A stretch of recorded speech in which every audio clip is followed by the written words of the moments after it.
ત્યારે આપણે પાછળ કેમ રહીએ? આ ગામના નાગરિક તરીકે મારી તમારી ફરજ છે. એમાંથી હું એટલું બધું સાહેબ શીખ્યો છું અને એ તમારે આભારી છે. તમે ન હોત तो कला से भक्ति मिले, चाणक्य से बुद्धि मिले और गणेश से सिद्धि मिले, मां शारदा से ज्ञान मिले और कर्ण से दान मिले. कार्यक्रमની મારે વિધિવત શરૂઆત કરવા તરફ આગળ વધવું છે, પણ એ પહેલા જેમની અહીંયા નામા, કારણ કે પોવરતા છે ને તે દિવસે એના નામાવલી જે છે ને નામાવલી વંચાશે. બહુ ઓછા ગામડા હોય છે કે જેને ઇતિહાસ રચવા માટે, લખવા માટે નો મોટિંગમાં કે કોઈ પણ જગ્યાએ જબ દાન એકત્રિત કરવાનું હોય ત્યાં અમારે જવાનું થયો. 5 મંદિર છે અને 5 મંદિરમાંથી એક મંદિર નિર્માણાધીન છે, બાકી 3 જગ્યાએ બની ગયા છે અને આ ચોથું મંદિર છે કે જે બંસીપાટ લાલ પથ્થરમાંથી બન્યું છે.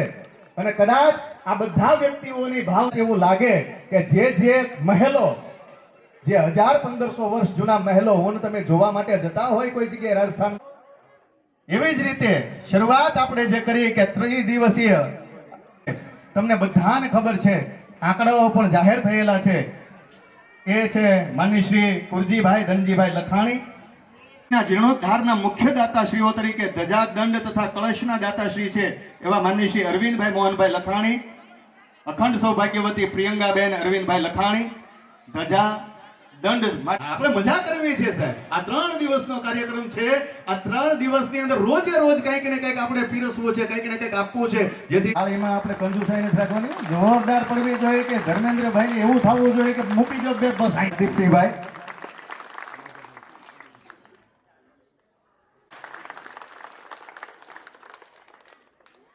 ખૂબ ખૂબ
મોહનભાઈ ગામમાં કઈ કરતો નથી. મેં કીધું ગામમાં શું કરવું છે, ગામ હાલે તો અમે તમારે હારે જ છીએ. સાંગળીએ પહોંચો સારો લાગે. ગામ મળીને દરેક સમાજ ભેગા થઈને કામ કરી એક એને રોનક જ જુદી આવે. બીજા નંબરમાં મેં હુલ્યા કીધું હતું કે તમે ગામ ફોલો કરો, જાઓ અને બસમાં બેહો કે કયું ગામ, તો કે હોભાવળ, તો કે મોહન ધનજીનો. તમને આ જ જવાબ મળે. હવે એ મંદિર મારી દાન જ કોઈ ખોરી નહોતી કે મેં મન બનાવી લીધેલું એ ગામનો જે ફાળો એ કંઈ મેં ઉપકાર નથી કર્યો ગામમાં. મારી જન્મભૂમિ છે નાનાથી મોટેથી અત્યાર સુધી કે હું જે બજારે ચા પીવા મને બોલાવ ને એ બજારે ચડી જાઉં ને ત્યારે પેલો ભાઈ દાડી જતો 5 રૂપિયામાં અને મને કારે બોલાવે હું દાડી વધારે લેતો 10 રૂપિયા લેતો મારી દાડી ડબલ ટિફિન મારું ઘરનું લઈને ખાવા જાઉં પણ ખાતર કાઢવું હોય વાડી બાંધવી હોય જીવન હોય છે કોઈ નથી હોય આ તમને હજી હું ખાતરી આપતો જાઉં છું સાથે વધાવી લઈએ એટલે તમામે તમામ ગામના સજ્જનો જે છે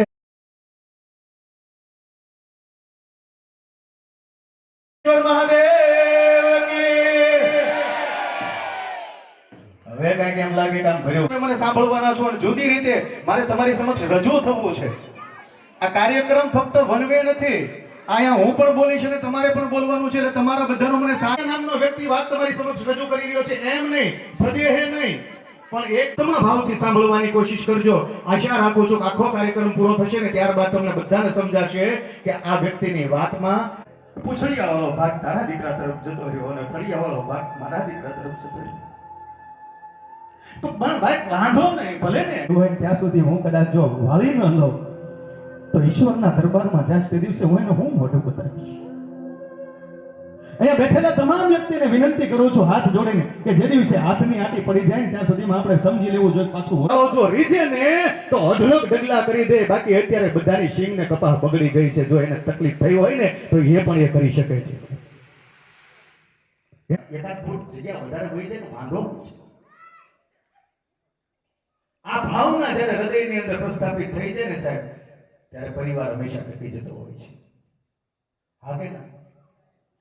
તરીકે કોઈ બહુ સારું કામ કર્યું છે, સમાજની અંદર વિચાર રોપવાનું બહુ સારું કામ કર્યું છે. અરે એને જવા દો, મારા તમારા ઘરની અંદર હોવા હોય એ દીકરી એ બેને કે ભાઈ કે દીકરાએ કોઈએ સારું કામ કર્યું છે અને એને એક વખત કહી દે સરસ, મનનો ગુસ્સો અડધો અડધ એમ જ ઉતરી જાય કે ન ઉતરી જાય.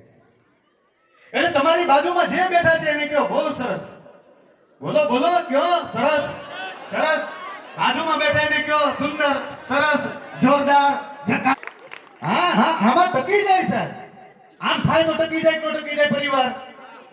બીજો વસ્તુ બીજી મહત્વની પાડે ન પાડે તમારી બાજુમાં છે એનો વાહો ઠપકારીને કયો સાહેબ કે વાહ દોસ્ત વાહ જોરદાર.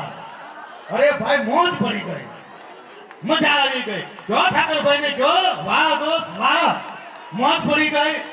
તેરાની હોય તો શાબાશ બેટા, વો હોય તો કહો શાબાશ બેટા. આ જેને જેને આપણે કહેતા જઈએ ને હોવે હારું શાક બનાવ્યું હોય ને માડી આપણે ચોથા મહિનામાં અરવિંદભાઈ મેં પહેલો વિડીયો અમારી કંપનીના નામથી બનાવવાનું કામ કરું છું, કંપની ચલાવું છું. એટલે એના વિડીયો હેલ્થને રિલેટેડ વિડીયો મેં શરૂ કર્યા અને ત્યારબાદ થોડા દિવસ પછી કંઈ પણ પ્રોબ્લેમ હોય, હેલ્થ રિલેટેડ ઇશ્યુ હોય તો એ જણાવવા માટે કહેવા માટે એનું સોલ્યુશન મળે. એટલે ઘણા બધા રોગ એમને મટી જાય, દવા લેવાની જરૂર ન પડે. અને એના માટે તૂટતી ને હવે તમે આવો અહીંયા જુઓ લાવો એમ નહીં.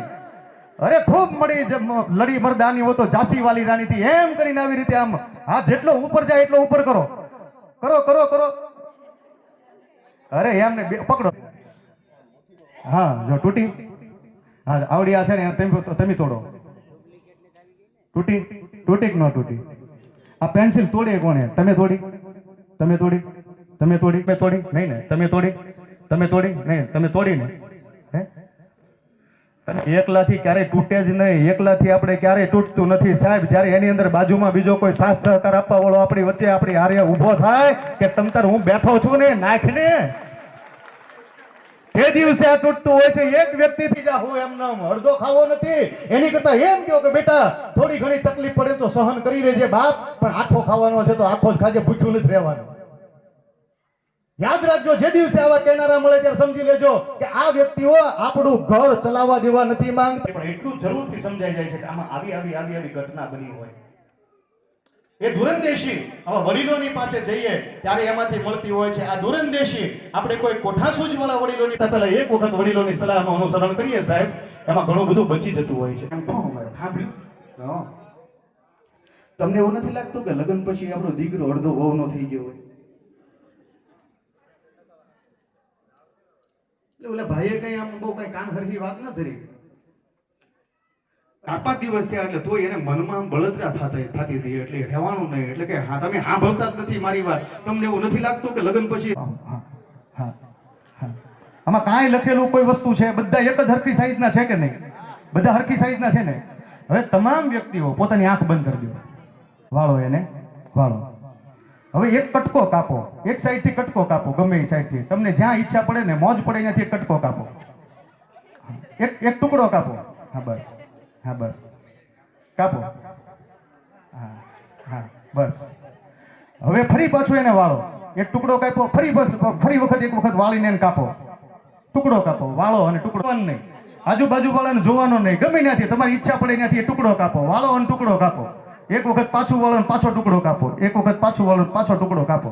બસ બસ બસ. હવે આંખો ખોલી નાખો. બતાવો હવે. હા બતાવો, હા બતાવો. હા હા બતાવો, બતાવો, અહીંયા બતાવો. હા ખોલો, તમારો કાગળ ખોલો. એ કાગળના તો ચિત્ર કરી નાખ્યા, બધા જ ફોટા પાડી નાખ્યા.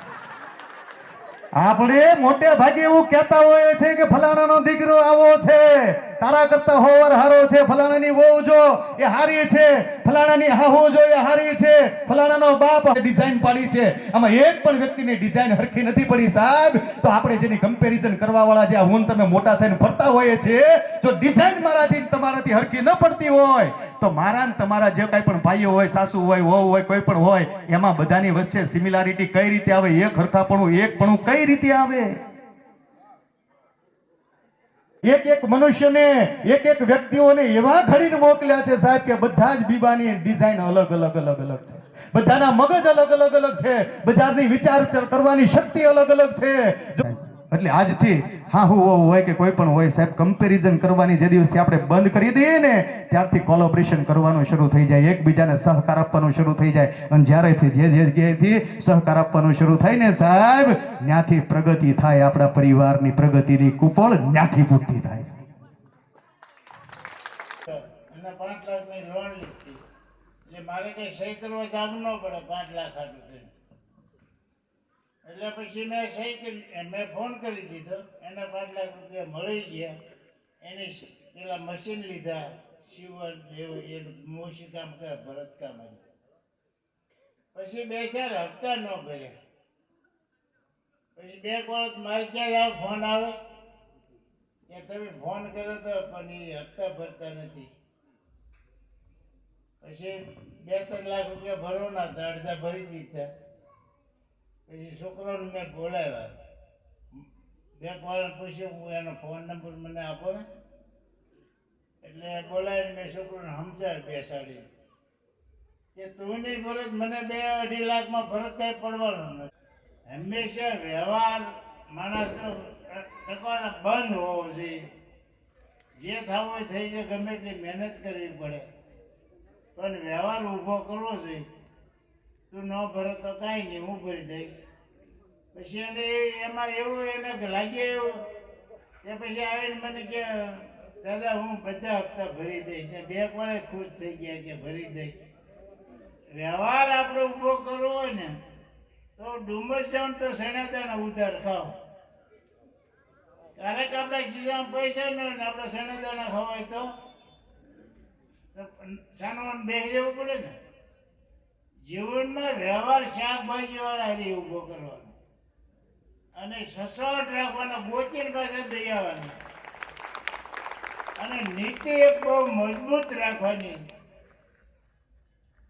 તો તમારે હંમેશા કુદરત તમારા રસ્તા કાઢે ને કાઢે. આપણે આ વરસાદ પડે, 12 ઇંચ પડે કે 10 ઇંચ પડે, 15 ઇંચ પડે, તમે કઈ નીક કરવા ગયા કે હાલો આની નીક કરીએ તો એનો રસ્તો કાઢી લેશે ને. ત્યારે તમને ક્યાંય તમને પૂછવા આવ્યું કે હું ક્યાં જાય, ફટાફટ એનો રસ્તો કાઢી લેશે. તો જીવનમાં આપણે રસ્તા કાઢવા શીખવું જોઈએ. અમારે સુરતનો એક દાખલો દઉં તો એમ કે મમ્મીને કઈ મમ્મી એને કઈ મને ધાર્યું કરવા જ નથી દીધી, પણ મમ્મી તારું છોકરું પેદા કરી તારામાં મોટું કરવાની ટેવ જ નથી. તો મમ્મી તો છે કામવાળી છે, તારા ડોહા મોટા થઈ જાય. પોતાની બાજુમાં લેવાનું શું છે? આ તો કોઈ કડવું બોલતું નહીં. એટલે સમજવા શીખો ને દીકરીઓને સંસ્કાર આપો. મારા દીકરાની દીકરી, હું તને જાહેર સભામાં બોલું છું, મારા દીકરાની દીકરી ભણી રહી, ગ્રેજ્યુએટ થઈ ગઈ, એટલે આ બે માથે ન લે. મારા બે છોકરા એમ કે દાદાને મળો. તમારી દીકરી મારી પાસે આવી તો મને કે દાદા, બોલ ને બેટા, કે મારે અમેરિકા ભણવા જવું. તો પછી મને મારો સવાલ, એનો જવાબ જોતો હતો. એટલે મેં એને એવો સવાલ કર્યો કે બેટા, દીકરીને વળી હું અમેરિકા ભણવા જવાનું હોય? આપણે મારે વિચાર કરવો ને કે દાદાના મિલકત ઉપર કંઈ ગોઠવા કરે છે એ શું છે? એટલે મેં એને સવાલ કર્યો, મેં કહું બેટા, દીકરીને વળી હું ભણવા જવાનું હોય?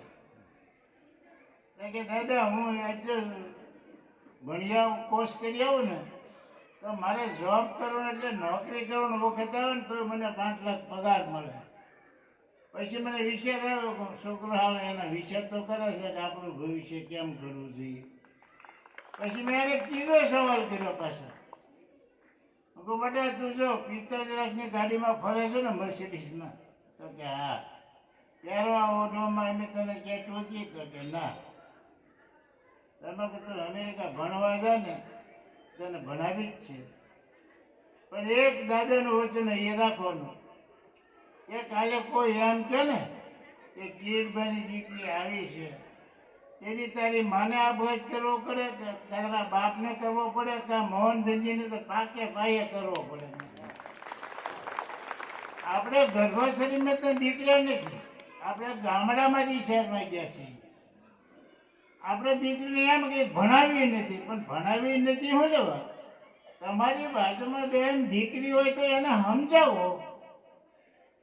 તમે એને સમજાવી છે તો એ તરત દાદાનું વેણ અહીં આવી જાય. એને ભૂલ કરવાનું મન થયું છે કે મારા દાદાએ મને આવું કીધું હતું. ભણીને આવી ને મને કહે, દાદા, મારા કાપડનો મોટો ભાઈ લેટ કે અમેરિકા તને ભણાવતી કે રોટલા ટીપા થોડી ભણાવી. તો એને તરત એના બાપને કીધું કે જે રોકાણ થાય કરી નાખ્યા, અને શોરૂમ મોકલવા એની રીતે, આપણી રીતે નહીં. તો અત્યારે એ દીકરાની દીકરી દર વર્ષે 2 કરોડ રૂપિયા કમાય. તમે માનો કે ન માનો, એટલે બાળકને કેળવણી આપો. તમે આમ હોય ન કરો કે દીકરીનો માટે ક્યાં આમ કેવું. અરે બાળકને એક વાર બતાવી દે કે મોહન ધનજીનો છોકરો પાનને ગલે ઊભો થયો. એક જ દાખલો, વધારે નહીં. કોઈ એમ બતાવી દે મોહન ધનજી કે 1 રૂપિયો લેવાનો છે, 1 ને 1 લાખ ચૂકવું. મારી ચૂંટણીમાં હું ભાઈ છું. કોઈ કરીએ કે નીતિ મજબૂત રાખો, અને ભગવાને દીધું હોય તો દ્યો. એવા ઘર ગોતો. કેવા ગામમાં મેં હમણાં જ કીધું, તમે સાનુબાનો તમારે સર્વે કરવાનું, જ્યાં દેવા જેવું હોય ત્યાં તમે મને કહેજો, હું પૂરું પાડે છે ગામમાં. માથથી જે થાય ફૂલની તો ફૂલની પાકું, પણ જાહેરાત નહીં. કોઈનો ઉનાળો કાઢો તો બીજો ઉનાળો આવે કે નહીં, પણ એમ પડી રહેવાય તો ડૂહ પડ્યું રહે કે ઉભરાઈને બહાર ન નીકળી જાય. આપણે સાદી ભાષામાં.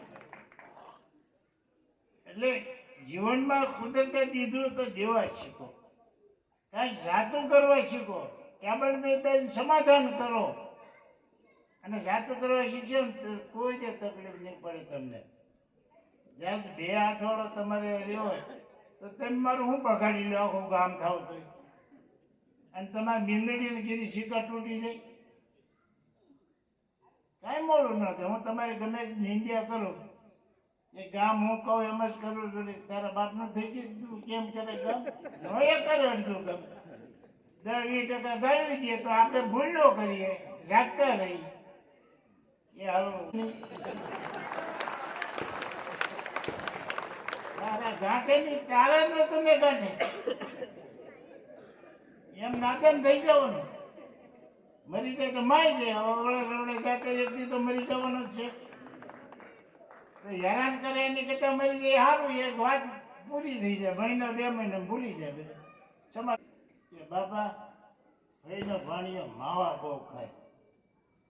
પછી બેન કે દી દેશમાં હતા, પછી આવ્યા એટલે જમવાનું કર્યું, પછી બેઠા ધાર્યું કીધું હું મારા ઘરેથી. તો મને યાદ આવી ગયું, હું કહું બેન તમારા છોકરાને તમે કઈ કહો નહીં. મેં કીધું એટલા બધા માવા ખાયા નાની ઉંમરે.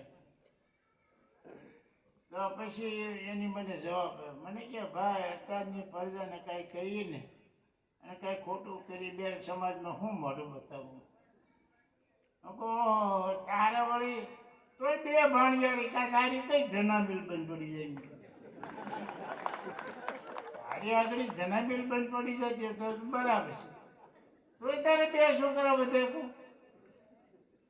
અને સંજોગો વધી એને કેન્સર થયું. મારી માથે ફોન આવ્યો, મને કે મામા કેન્સરનો ડોક્ટર કોણ હારો?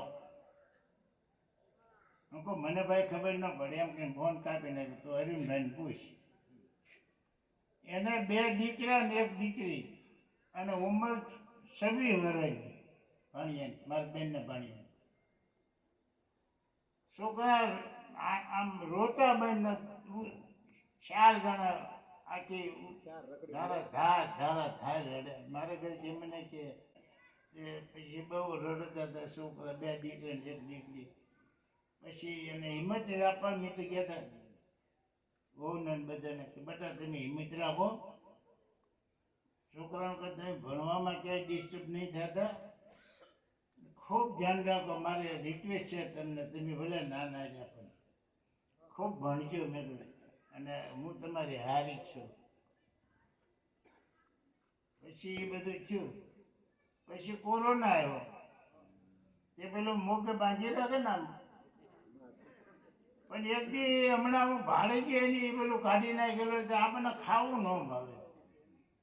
તો તમાકુ ખબર છે કે આ તમાકુના કેન્સર થાય છે, પણ અમારે અમુક માવા ખાય કે મોઢા ઉઘડતા નહીં, તોય નહીં મૂકતા નહીં. એટલે ભોગવે છે, કરમ ભોગવે છે તો મૂકતા નહીં. હું આજે હોબાવડથી ગયો ને એવો ને એવો શું હજી કોઈ વ્યસન નથી, મારા ઘરમાં કોઈ વ્યસન નથી. એટલે આપણું તો બધા અમારે ડ્રગ ને દારૂ ને સુરતમાં બધી બહુ ચર્ચા થાય. તો પછી કે સમાજ આમ તેમ આગેવાનો, એટલે પેદા તમે કરો ને આગેવાનો તમારા છોકરાને સુધારે. આગેવાનો કઈ મશીન છે તો મશીનમાં નાખીને કાઢીને તમને આપી દે. હા, પોતાની ઘર સંભાળી. પણ તમે એક માવો ખાતા તમે છોકરાને શું કહો? પછી ગાંઠે. મારા અરવિંદ કિરીટ માવો ખાય અને એક દી મારા મગજ ઢોલ મારી તો સારું લાગે નહીં, એટલે હું 1 મહિનો મૂંઝાણો, એનો રસ્તો હું કાઢવો એમ. પછી મારા ઘરનાને કીધું હું વિદેશ ફરવા જાઉં ને તો દારૂની 2 બોટલ મળે 1 પાસપોર્ટમાં, એટલે લેતો કોઈ દે બાકી ન રહે બધું. એ ક્યારેક હારા મોટા હોબીના હોય ત્યારે દેવા થાય. પછી ત્યારે હું અરવિંદ ભેગો રહેતો. પછી મારા ઘરના કીધું કે તું કાલ છે ને કિરીટને ઘરે જા. મને કે કેમ?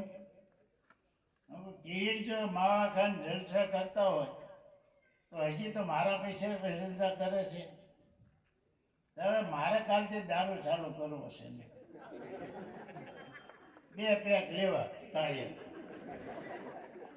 તો મારા ઘરેથી ગયા છે ને આની એ કે એ કરે છે, છૂટક્યો જ નહીં કરે અને કરશે એમ. તો કિરીટ કે મને 1 મહિનાની મુદત આપો. તો પછી મને આવીને વાત કરી કે 1 મહિનાની મુદત. જો મુદત કાંઈ વાંધો 1 મહિના, એટલા વખત ખાધા તો 1 મહિનામાં શું ફરક પડે. પછી મૂકી દીધા. પછી હમણાં અમે સાંજે 1 ટેબલે બેસીને જમીએ, એટલે કાંઈ ધંધાને આખા દી જે કાંઈ વાતો થઈ એ બધાને ખબર હોવી જોઈએ ઘરમાં, એ મારી સિસ્ટમ છે.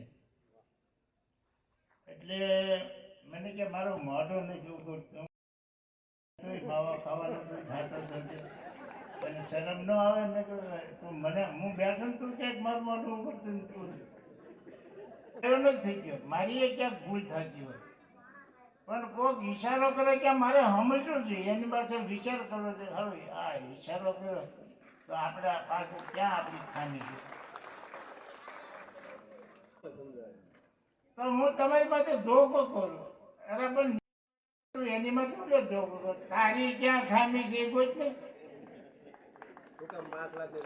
હું લેવું ના પાડી ક્યાંક તારી નબળાઈ છે ને ક્યાંક ખૂણામાં પડી છે તો ના પાડે ના પૂછીને લઈને ન આપે હું કાલે ક્યાંક કહું મારે 1 કરોડ રૂપિયા જોઈ 1 કલાકની વાર ન લાગે સાહેબ કે દાદા અમારી હું લેવો મસ્કરી કરે ભાઈ તારી મસ્કરી નથી કરતો તારા હોદ્દાને માન આપું છું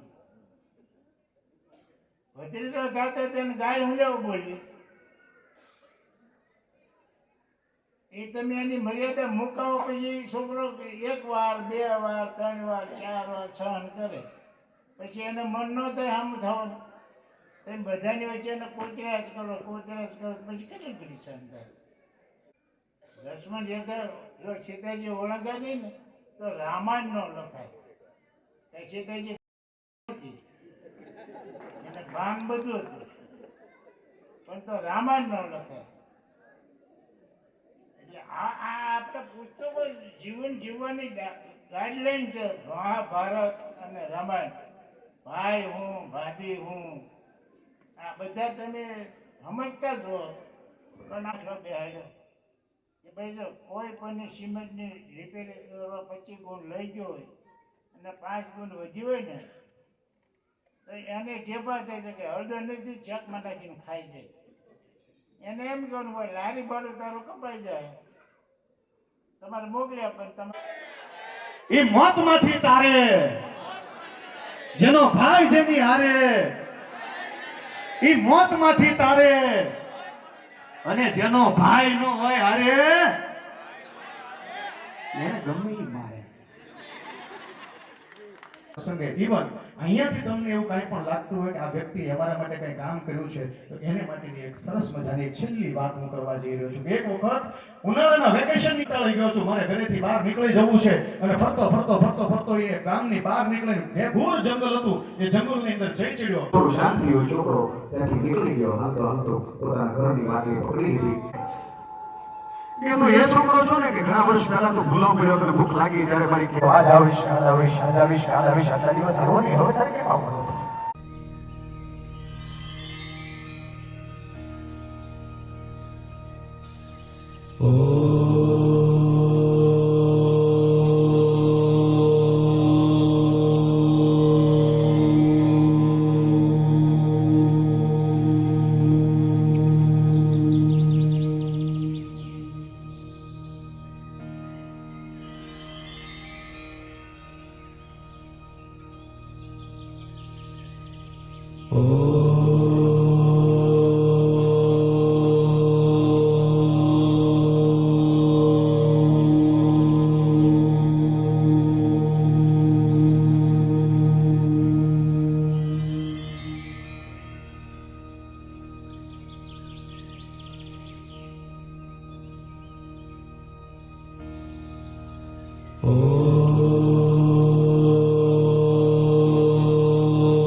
Oh